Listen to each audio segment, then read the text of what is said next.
Why should you visit thechairshot.com? Thechairshot.com is your home for hard-hitting reviews, news, opinion, and analysis with attitude. Why? Because you're smarter than the average fan. Thechairshot.com. Always use your head. 8, 7, 6, 5, 4, 3, 2, 1.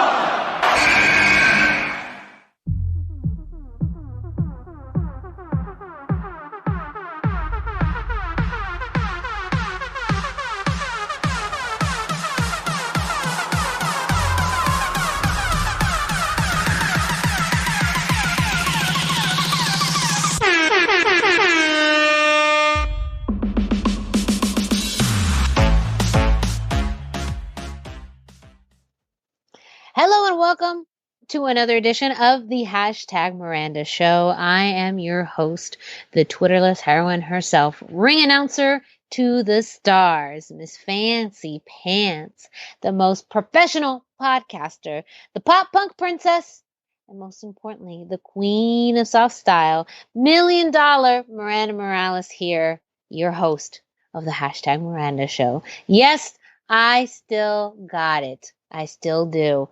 It's great to be back on the show. I would love to bring in my co-host. Of course, he is the unstoppable one, the kingpin of thechairshot.com, the king of shit takes. He's my producer, my friend, but also, well, he's Greg DeMarco. Wild card, bitches! Yeah! He is indeed. I had to start the show, and I was like, "Wait, do I remember how to do this?" I do. I don't remember how to do any of this. But here, like it's like riding a bike. It is. It's like riding a bike. It's like riding a very sloppy bike. But here we are. Excited to be back on the show. Excited to talk some pro wrestling. Gonna give some hot takes or discuss some hot takes of SummerSlam. Maybe give some. You never know. Maybe give some. I don't know. I don't know what I'm really feeling right now. I'm just waiting. And deliver. I'm just waiting for my chicken nuggets. Let's see, really this. Oh, that's so funny on so many levels. My chicken nuggies and French fries. I have a chicken nugget story that I can tell you off air that I cannot tell you on air. For obvious reasons that people don't understand, but there is a story about chicken nuggets. Once you'll know the show's over by me saying, "Oh yeah, chicken nuggets are here. I gotta go." Thanks for listening, everybody. The nuggets have arrived. Thanks for listening. The nuggets have arrived. Is the husband bringing the nuggets, or did you like DoorDash these nuggets? No. The husband is bringing the nuggets. Okay. So yes, the lovely and talented Don Vitale is bringing me my chicken nuggets. So, because why else do you get married? Then chicken nugget delivery? I don't know. Yeah. It's cheaper than Uber Eats. So. It is true. Yeah. I mean, maybe not the whole act of marriage. Like, that was pretty expensive. But, like, in the delivery of the nuggets is cheaper. So. Just if you just separate out the nuggets, the if you cost separate goes down. the nuggets from the wedding, then it's way cheaper. But if you add the wedding, okay, then it's a little bit more. But I digress. We are going to be talking about some hot takes from SummerSlam. Excited to be talking about it. I watched pretty much the full show, which is kind of a rarity, but very entertaining show. But I know, of course, the internet has opinions like they always do, and I want to talk about some of them with you, Greg DeMarco, and of course, those listening to the Hashtag Miranda Show. But before we get to that, I mean, I've been out of this for a minute, but not that long, where this is the time we talk about IZW Impact Zone Wrestling. Yes, it is. And since our last show, well, I think this is the first time we've announced the King of Arizona event happening on Saturday, August 26th at the Battlegrounds in Tempe, Arizona. This will be crowning a new King of Arizona champ. Well, not necessarily champion, but in title, the King of Arizona. kind of a historic event for IZW. But along with that, there's going to be 2 championship matches happening at that event. The IZW World Women's Championship will be defended. Bryn Thorne will be taking on Maserati. And the IZW World Heavyweight Championship will be defended. Our champion, Charles Cassius, will be defending against Project Wes. So on top of crowning a new King of Arizona, there's going to be 2 championship matches happening at that event Saturday, August 26th. So literally, I mean, we say history is going to be happening, but this is truly a historic event. The first time in many, many years, a King of Arizona is going to be crowned. So make sure that you attend, as well as 2 big championship matches that are going to be occurring, the IZW World Women's Championship, as well as the World Heavyweight Championship being defended. So grab your tickets now at izwtix.com. That's izwtix.com. Tickets are still available for now. So make sure you get your tickets at izwtix.com. Of course, general information about IZW and the King of Arizona event is also available at izwwrestling.com, and of course on social media at IZW Wrestling AZ. Make sure to follow along so you get information on match announcement, talent announcements, discounts that could be happening. And if you follow social media, you may have seen something new that IZW has launched. It is their sponsorship opportunity, Sponsor a Wrestler, which is launched for the King of Arizona event. Greg, I just want to give you a moment to talk a little bit about this, because you shared on social media about this kind of new venture for IZW, but it's also been very successful in the short amount of time that it's been up. So, tell us, about these sponsorship opportunities and how someone may be able to sponsor a wrestler for King of Arizona. Absolutely. So it's not an original idea. Like I'm upfront about that. And I posted about it on Facebook on Tuesday as well. Like, it's been done throughout other regions of the country. And it's been done obviously successfully. And I kept seeing it and thought about it before, but never really dug into it, and was just like, knowing our fan base, knowing we've done really well with sponsors, like, people can say whatever they want about whatever company. Don't nobody do sponsors better than we do. And we just got a garage door company who sponsors us now. Like, what? Like, yeah, they wrestling fan. It just works out. And so I was like, maybe people would be interested in having their sponsorship associated with a wrestler. So I talked to a couple people who do it, 2 different promotions, find out how do you do it? How do you pay the wrestlers? What are the prices? What are the shares? Everybody was very cool sharing information, figured out what I thought would work best for us, because not everything works for everybody. Rolled it out, I think last Thursday, and immediately had 4 wrestlers sponsored, like immediately. And people were like, what do I got to do? I want to sponsor this person. I want to do this. And what is it? And just dove right in and started doing it. And now we're up to 8. And we've got some cool businesses. We got a wheel distributor. We've got a tattoo company who's sponsoring. We've just got so many really cool things. We have individuals who are sponsoring wrestlers as well. Fans can sponsor a wrestler. I've got 3 more in the works currently, and more still to come. It hasn't even been a week yet. Maybe when you listen to this show, but when I talk about it, it hasn't been. And it's just a great opportunity. And the biggest thing is that half of that money goes directly to the wrestler. So we're sponsoring IZW, but half of that goes to the wrestler. And I think that's why it's been so successful, is because people are realizing I can literally choose who's getting a portion of this. So let's just say it was $10,000, right? Obviously it's not $10,000, but if the sponsorship, it doesn't cost anything near that, by the way. I don't want to scare people off with that number, but if it will cost $10,000, that means $5,000 is going right to the wrestler. Like, literally, that this is going, and it's in addition to their normal pay. So it's not like it's saving us in terms of we don't have to pay the wrestler. No. If they were making $10,000, now they're getting an extra $5,000 on top of it. Like, it's just not how that's going to go. They're going to get the extra money. So your wrestler that you choose to sponsor is also making more money. And they're honored because they get to be sponsored. Because I know, because I get to tell each one of them, hey, guess what?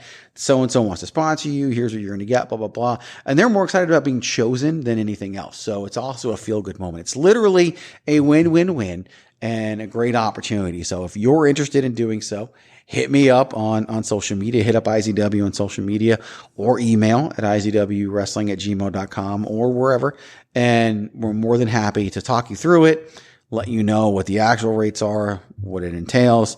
It's super simple. Like I said, eight entities have already done it. So it's obviously easy to do and exciting. You can meet your wrestler if you're local. And I say that because there's actually somebody on the other side of the country who's interested in doing one, and another guy in California who might be interested in doing one. So it's really widespread, and I'm very excited about it. And it's been great to do that for the wrestlers, and definitely going to continue it. And one of the reasons why I've been so open about it lately is because I know how this stuff works. I know others are going to do this as well. And so I'm being very upfront about the fact that wrestlers get half, because if other wrestling companies do this, I want to make sure they're still taking care of the wrestlers in that capacity. This is about the wrestlers. This is about creating a new opportunity for businesses, for the company, and for the wrestlers. And it needs to be a win-win-win, or it doesn't work out. Part of me being so transparent about that is because, if we didn't do that, people would say something. And so it is legit. It is above board.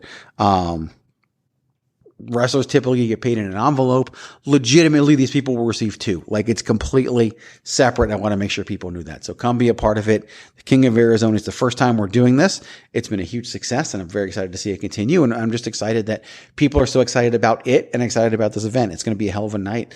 Like Miranda said, we're crowning a new King of Arizona, and 6 very deserving athletes, which we'll talk about in future weeks. But it's going to be an extremely exciting night, and one, just like every other IZW event, one that you do not want to miss. So again, IZW Tix at IZWTIX.com to get your tickets. And of course, follow IZW on social media at IZW Wrestling AZ for information on the event. Again, talent announcements, match announcements, and how to be part of the sponsorship opportunities through Sponsor a Wrestler. That way you can be one step closer and be part of IZW. Another great way, though, to be part of IZW and to support IZW is, well, a little place online that you can visit, Greg. I know I'm a little rusty, but I think you know what to do. Go ahead and wind it up. It's time! Is indeed time for you to go to ProWrestlingTees.com/TheChairShot to get your very own IZW and Chairshot t-shirt today. When you go to ProWrestlingTees.com/TheChairShot, you're going to find a ton of designs supporting Impact Zone Wrestling and TheChairShot.com. Speaking of Impact Zone Wrestling, IZW, there are 2 new t-shirt designs up for sale. That includes the IZW Lion Classic shirt and the IZW NWO Wolfpack shirt. So now you have the NWO Classic and Wolfpack colors for your IZW t-shirt, and of course the Lion Classic t-shirt that is available, along with a lot of other classic IZW t-shirts like the IZW Pride t-shirt, the Arizona's Best, the new logo, the Japanese design, all available. So if you want to show up to the King of Arizona with, well, your best look, why don't you order your t-shirt at ProWrestlingTees.com/TheChairShot to get your t-shirt for August 26th. You got time still. So order your t-shirts today so you can wear them at King of Arizona. And of course, while you're there, you can see a ton of t-shirts in support of TheChairShot.com. Yes, the home of the Hashtag Miranda Show and other great podcasts. So you can get your t-shirt, well, of Baron Corbin sucks, because still does, even in NXT. You have the Chairshot 316 shirt, the Hashtag Save Tag Team Wrestling, and of course, yours truly, the Queen of Soft Style t-shirt, and Everybody Hates Greg. So what are you waiting for? Go visit ProWrestlingTees.com/TheChairShot to get your t-shirt today. That is ProWrestlingTees.com/TheChairShot. Promotional consideration paid for by the following. Hey folks, PC Tony here. Thanks to our new partnership with Angry Lemonade, you can save 10% on physical products and digital commissions using the promo code Chairshot. Head to angrylemonade.net to check out their amazing catalog of products and services. Use the promo code Chairshot to save 10%. That's angrylemonade.net. Right. So this past Sunday or Saturday, it's always hard. It's a habit to say Sunday. I'm always saying decades, Sunday for pay-per-views, premium live events. Another thing I've been having to get used to saying. There's so many changes happening. So many changes. There are. You know what the biggest one is that really has shook me, and I'm going to go into this tangent, but why not, is pretty much the Pac-12, like, caving in on itself. So when we got the announcement that the University of Arizona was moving to the Big 12, I was like, this does not fit my vibe. Like, this is not fit my college football vibe. And pretty much different. The Pac-12 imploding itself. Yeah, it's different. It hits.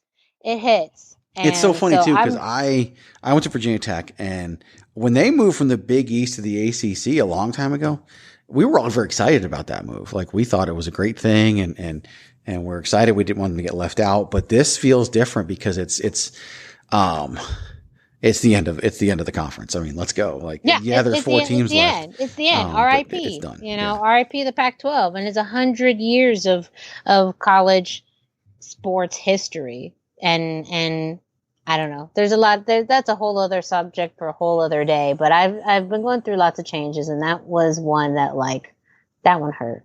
That one. And what's really great is that it's the ACC, which I just mentioned, the Atlantic Coast Conference, is in talks to bring Cal and Stanford. Yes. Atlantic Coast Conference is in talks to bring in Cal. None of this makes sense. It doesn't. It's I know you might use this phrase again later, but college football conference alignment has jumped the shark. That has happened. It has happened in a major way. Okay, let me just breathe through. We're going to be talking about SummerSlam. This past Saturday, premium live event. Those are the right words to use.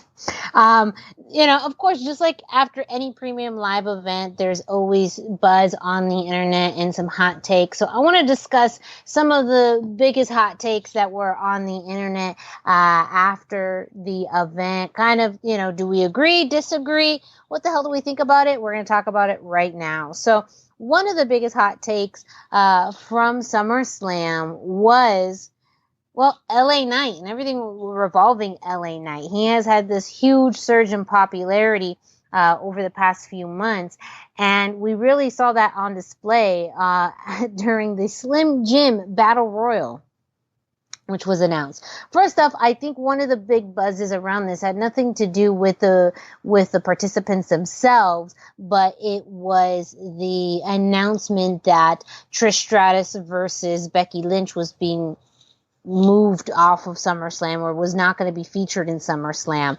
And I think this match got a lot of flack because of the fact that we weren't having a third, technically a third women's match on the show. So there was, I think, a subset of that population saying, oh, you're going to have this battle royal or this throwaway battle royal instead of having another women's match. Triple H did confirm at the post-conference or the post-event press conference that nothing was moved, that this was always the original plan.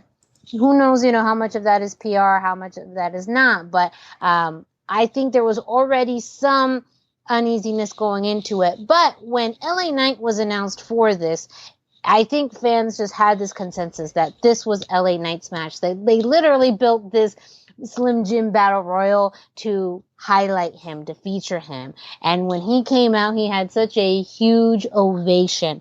And this whole thing really centering around him. And that also seems to be what the fan base has wanted, is for LA Knight to be more featured. So it is a little bit of an example of damned if you do, damned if you don't, it feels like. And maybe they were two separate kind of fan bases that wanted different things.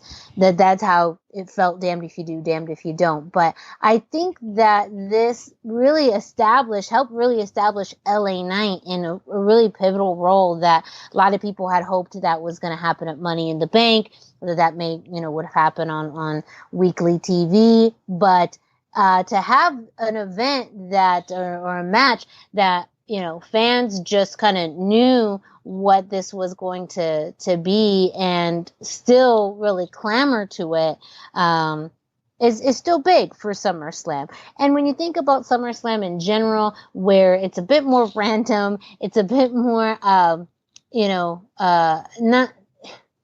it's more entertaining than, say, your other pay-per-views. I thought overall this was, a great fit for the event. I'm kind of curious your thoughts on it, too, Greg, on, the buzz or the hype online or the feedback online, and just your general thoughts on this Battle Royal. Well, I have a question. Did they ever officially announce Trish Stratus versus Becky Lynch for SummerSlam? Because I don't believe they did. I don't think they announced it formally, but I know that that was something they were alluding to. Fans just kind of assume, I do think fans ran with it. Yeah, fans. It's taking place in Canada, where it makes sense for Trish's last match to happen. So what they are doing actually does make sense. But it is kind of where we're at. In terms of the Battle Royal itself, I thought it was good. It was actually one of the best Battle Royals I've seen in a while, like in terms of how Battle Royals go. Freaking AJ Styles was in it. Like, come on. Like, he randomly came out. Didn't even know he was going to be in it. This I was waiting for Edge to come out. It was a pretty stacked Battle Royal. I mean, you had kind of your usual suspects, but you had Shinsuke Nakamura and AJ Styles in it. Of course, LA Knight. Sheamus and Miz, Sheamus. Some pretty big names in this. You had all these big names, major stars in the company, and Karrion Kross. Like, it was insane who all was in this Battle Royal. But here's the thing about it. And this to me trumps, if we can still use that word, I don't know, but is bigger than what match it could have replaced, if it really did replace a match. We didn't have Rhea Ripley defending her title. We didn't have the tag titles on there. Like, there are so many things we didn't have because there's only so many spots that are available for SummerSlam. It's a one-night event, probably for the last time ever, but it's a one-night event. How cool is it that Slim Jim is sponsoring wrestling again? Like, that felt right. I think that's definitely overlooked. I think that was such an overlooked part of this, that Slim Jim's relationship with the WWE, like that, cool is that? Because it is always going to be synonymous with Macho Man. So I feel like, I think for fans, it's going to take a while to kind of like hit like, they're sponsoring wrestling, not just one person. But it's a big deal when you think about the history of Slim Jim, that they are back in the wrestling fold. Like, talk about major sponsorships. And not only that, but if Slim Jim were to get narrowed down to one individual sponsor, and I know that filling the role that the Macho Man Randy Savage filled is difficult, but does it not just roll off the tongue if you have some guy who says, snap into a Slim Jim? Yeah. Like, it just makes sense for LA Knight to become the Slim Jim guy. And look, dude's 40, finally getting his platform, finally getting all this. He's basically a modern day Diamond Dallas Page in terms of his career. And Batista was older too, but and the whole promo with him and Miz on Raw really sung that story because they're almost the same age. Started wrestling in the same year, and yet here we are. But it just made perfect sense. Because we're not going to talk about it, I'll bring it up now. If you want to take something off the card so that Becky and Trish could be on there, take off the Ronda Rousey Shayna Baszler. That was garbage. It was. Like, they obviously had a big influence on it, and I think they accomplished what they wanted to accomplish. And I said this when Ronda Rousey wrestled Charlotte Flair at WrestleMania back when they did. It just wasn't the right match for a stadium. Correct. Had that match gone on as the main event of Raw on Monday night in Minnesota and Minneapolis, I think it would have sold much better and would have been easier to digest. It's just also a different audience, you know. Yeah. They came to see wrestling. They did not come to see MMA. Right. And so to me, I would have honestly wished they would have had more of a regular pro wrestling match than an MMA match. I think this is what they wanted to do. I think the two of them had a large influence. And I think it's fine. Just not there. Just not in that environment. That's where you put Becky and Trish, or let Rhea Ripley defend her championship. To me, that's a change I would have made. I wouldn't have taken out the Battle Royal for that. And I know I'm taking off one women's match to put on another, but I'm not doing it because they're women's matches. I'm doing it because where the match makes sense. Yeah, because I think in general, too, when you think about maybe matches that didn't perform to the quality of everyone else's, I think that would have just been natural. Like anytime you have a card and maybe a match that didn't perform as well, you would want to swap that out. But I agree with that match. I appreciate what they were trying to do there. I know, you know, there's word that this was Ronda's last match, so I'm sure she had a lot of influence there. And I'm not hopeful, but I appreciated that, you know, it left Shayna in a better position than she was in. But for SummerSlam and just the stadium, especially having an MMA rules, is your Raw. I'm telling you, that's your Raw main event instead of a Judgment Day 6-man tag for the 5th time in 6 episodes of Raw. Like that's your Raw main event, in my opinion, and actually change things up a little bit. And Patrick asked me this on the Greg DeMarco show, and I'll stay in here too. That's not Ronda Rousey's last match. She'll be back. It'll be time. I think she might even fight in the UFC again beforehand, but she'll come back at some point. And that's fine. I think it's good. Fine. Ronda in small doses is better. She's like Brock. I do want to skip to another kind of take, and this is more of a personal take on the women's side, and that was Io Sky cashing in the women's Money in the Bank. And we've talked about it on the podcast before. Every time we've had a women's Money in the Bank and the rapid cash in, and you brought up something off air, and you asked me point blank, was this long enough? Did Io hold the championship long enough, or not the championship, the briefcase long enough? And I started to answer, and I wanted to wait until we got onto the podcast. And the way I see it is kind of technically, yes, they met the minimum requirement. She did not cash out within 24 to 48 hours of the event. Right. And I have to admit that the setup was pretty good, you know, with having the triple threat match, with the way that Bianca got the win. You know, she was, you know, hurt, almost out of the match. Got that win, and then Io cashing in. I thought it was set up pretty well. So, do I wish that there was still some more story attached to it? Yes. Because I feel like they're doing that on the men's side with Damian Priest. Granted, they do have a faction that it revolves around, but you also have a faction that the women's Money in the Bank briefcase holders in too. And that's been kind of floundering around. But I think that for the execution of that and the element of surprise, it was pretty good. So yes, they checked off all my boxes, but it was still something that I wish they had put in a little bit more effort to kind of play this long game, that maybe they would have played more story out. Because I think one thing I just noticed in general is that they still, I think you have your big stories with, you know, the Judgment Day, the Bloodline, you know, and a lot more men's storylines. I feel like they still somewhat struggle with telling women's stories. They do. They definitely do. I do think that they told it a little bit. I mean, Money in the Bank was just the last PLE, so it's not like they had a ton of time. But they did tell it a little bit over the month that they had, or however many weeks it's been that they had. I will say this though, and overall, take away the cash in, this was not a good night for women's wrestling. That triple threat match was horrible. It was not a good match. And it was rough. I mean, yeah. I mean, in comparison to the Ronda Shayna match, it was Savage Steamboat, gold. But yeah, exactly. It was in comparison, but it was. I think there was a lot of shimmering. There was a lot of great moments in there, but there was some things that just the execution of it just was a little off, and maybe because it was a triple threat match and you're trying to throw in so many things.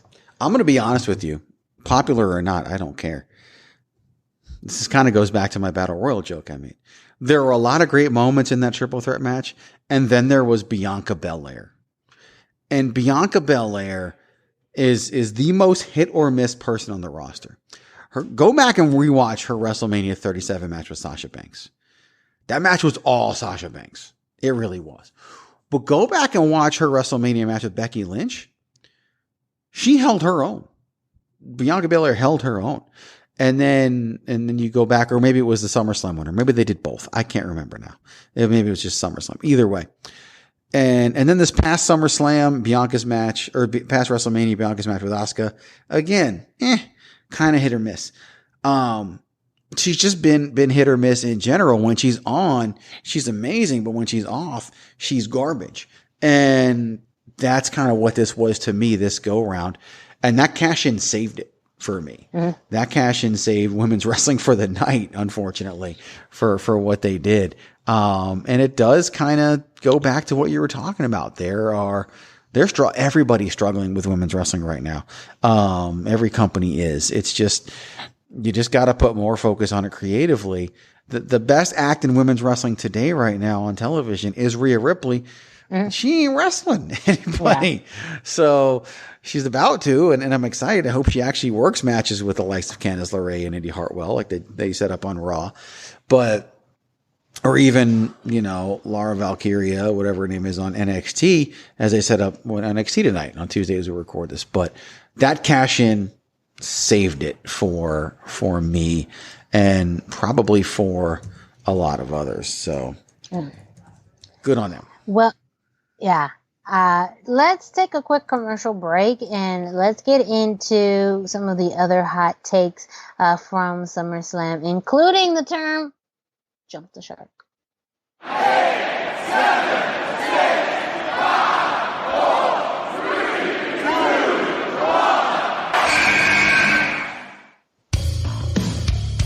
1. This is your boy Kenny Killer telling you to make sure you check out thechairshot.com, bringing you breaking news, interviews, podcasts galore, everything pro wrestling. Make sure you check it out, thechairshot.com.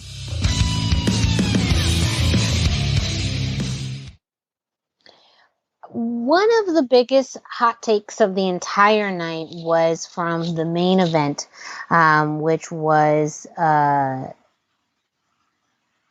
was Roman Reigns, trying to remember, and Jey Uso. 100%, yes. Under tribal, what is it? Tribal combat. Tribal combat.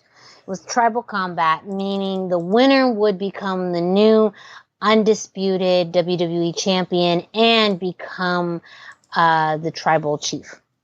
And really a lot of that came at the very end when Jimmy Uso came out of nowhere. It was revealed he was dressed in black sweats and his face was concealed. He broke up a pin attempt from Jey and essentially betrayed his brother. And a lot of people were kind of, I would say the internet had mixed reactions. Some people were more enthralled than ever. Other people said they've taken it too far, and the term "jump the shark," which is, a television term that's been used for many, many years when a television show kind of goes off the deep end or goes into kind of an extreme in storytelling. Do I think this is exactly jump the shark territory? Not necessarily, but is this definitely some soap opera shit? Absolutely. Like this is more like, Days of Our Lives, Young and the Restless here, where, the twin brother turns on his, the brother turns on his twin after all this time, and like the reveal was very soap opera for me. So before I get into my thoughts, I kind of want to get into your thoughts of, that ending for the main event.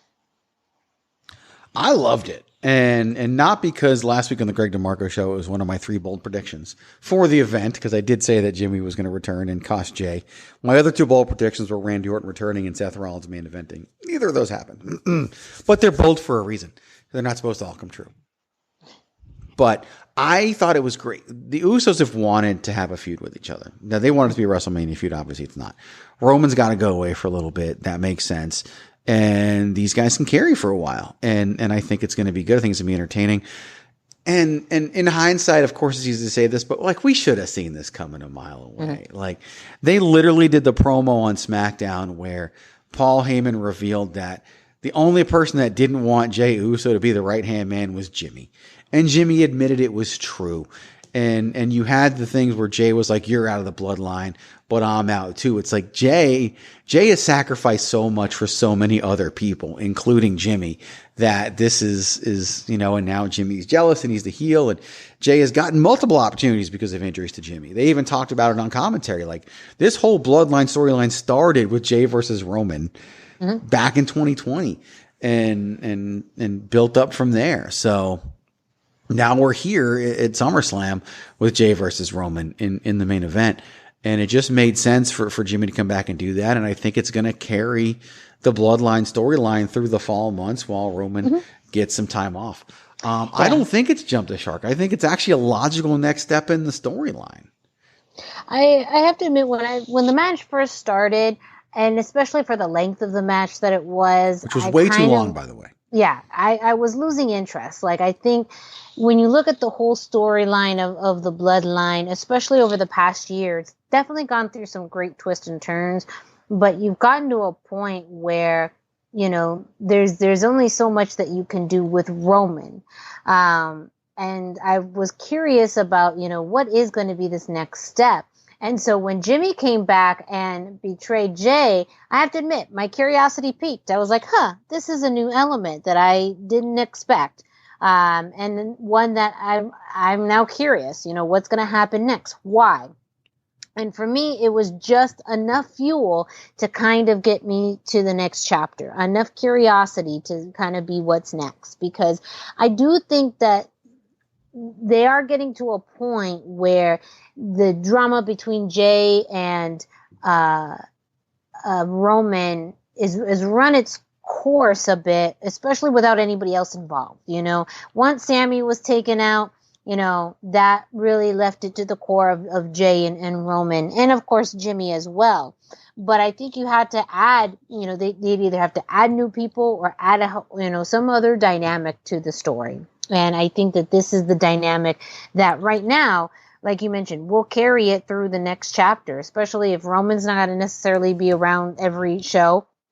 And you get to the core of Jimmy and versus Jey. And then you also have the element of Solo. You know, Solo, there was traces of him throughout that match kind of, you know, being hesitant to listen to Roman and what to do next. So now you have two brothers against each other, a third brother kind of out maybe in the middle, and maybe Solo's involvement adds a whole other dynamic where you don't need to really worry about, or you don't really need Roman, and you have enough within the two brothers to really fuel a story. And there's been some great brother versus brother stories, some not so great. And there's more sister. The first one that comes, the other twin story that was just terrible with the Bellas. Jesus fucking Christ. But I imagine this is more going to be an Owen versus Brett. I think so. You know, the capacity. I hope so. Yeah. God hope so.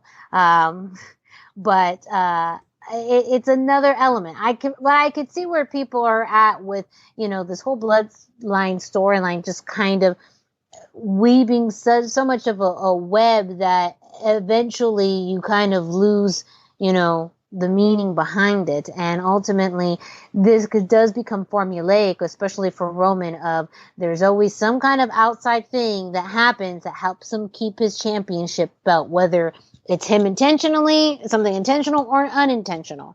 And so I do think for fans that is becoming old, and there's eventually going to have to be something in the mix that ends up being something a little bit more cleaner. But I think for now, being able to have the story just focus on Jimmy and Jey, I think is enough for fans to focus on this next chapter and be able to focus on, you know, what's happening with these two brothers. And it's interesting because Friday on SmackDown, they said Roman Reigns is going to be there, which I didn't think was going to happen.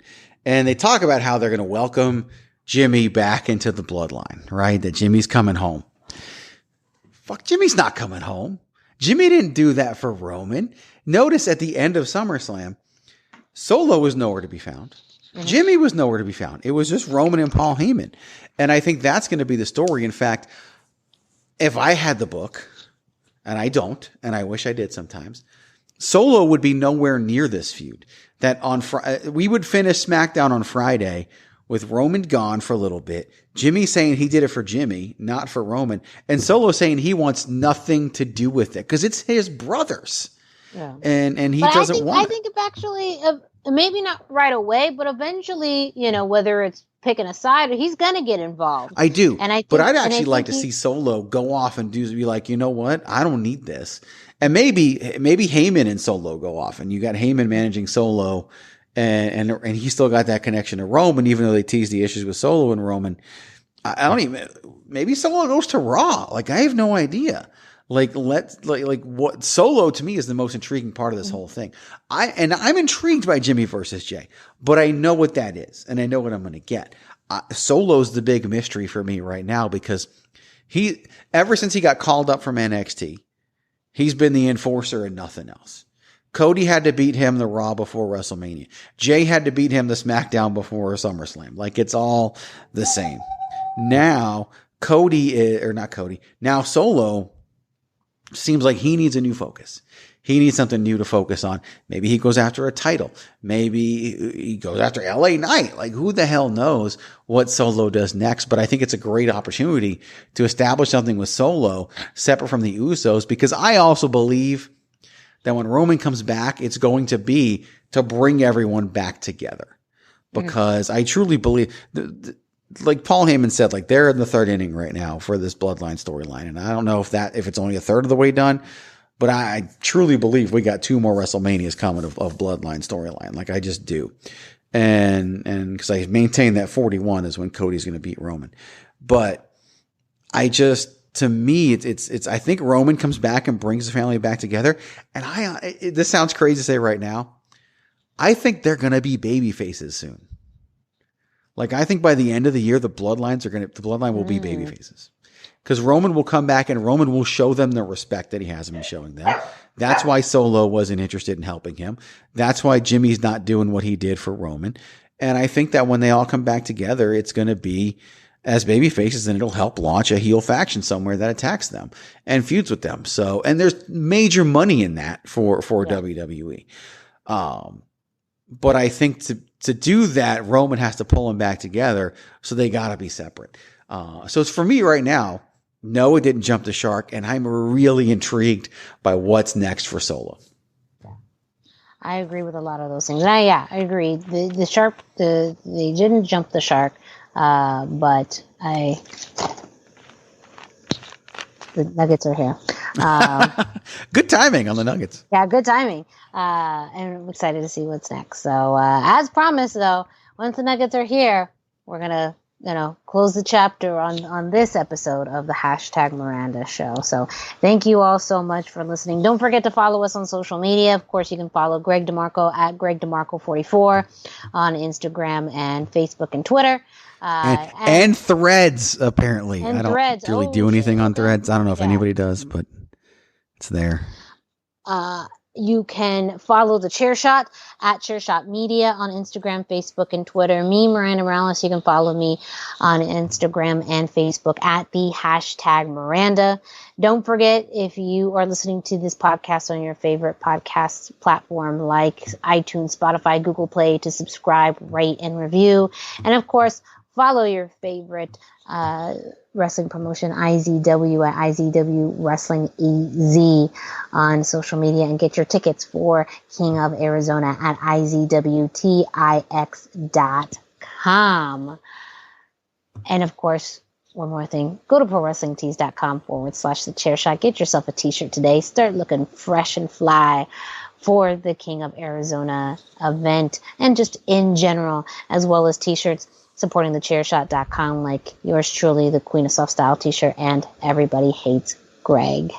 With that, we're wrapping it up. So thank you so much for listening. For Greg DeMarco, I am Miranda Morales. Thank you all, and I'll be with you next time. Wild card, bitches! Yeah! You just made the list! Shut your dumb mouth.